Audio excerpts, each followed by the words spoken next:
Op 12-jarige ouderdom het sy net 12 kg geweeg en vir die welsyn geblaf. Sy kan nie loop of praat nie en het nie normaal ontwikkel nie.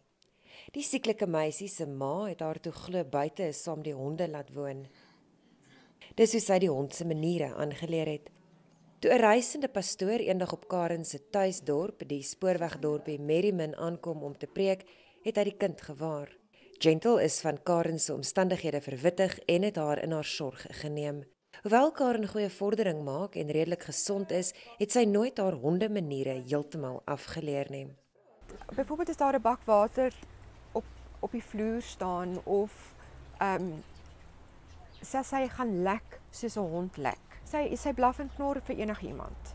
En ons het dit naderhand, as sy dit doen, het ons het net vir haar 'n beertjie of 'n pop of 'n ding gegee. Laat ons nie klem lê op dit nie. Daar is sowat 25 pasiënte in die sorgsentrum wat aanvanklik in Gentle se motorhuis begin is. Yvonne Gentle het die Gentle Care Sorgsentrum in 2007 begin omdat sy lief daarvoor is om met siek mense te werk. Sy en haar man het na 2007 vir 2 jaar in Engeland gaan werk waar sy huise skoongemaak het om geld in te samel vir hierdie sentrum. Yvonne self het 3 van haar eie susters aan kanker afgestaan.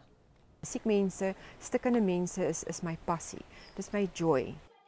Sedert die ontstaan van die sentrum is talle al gerehabiliteer en ander is die kans gegee om met waardigheid te sterf in 'n omgewing wat hulle tuiste geword het. Nee, in die begin was dit baie moeilik. Die eerste dag wou ek net los. Was my 'n hartseer om hom te sien die wonde. En daarom het dit vir my 'n liefde geword om met hulle te werk. Gentle Care is 'n geregistreerde nie-winsgewende organisasie, maar ontvang geen staatssubsidie nie. Anina Peens, Enies, Britstown, Noord-Kaap.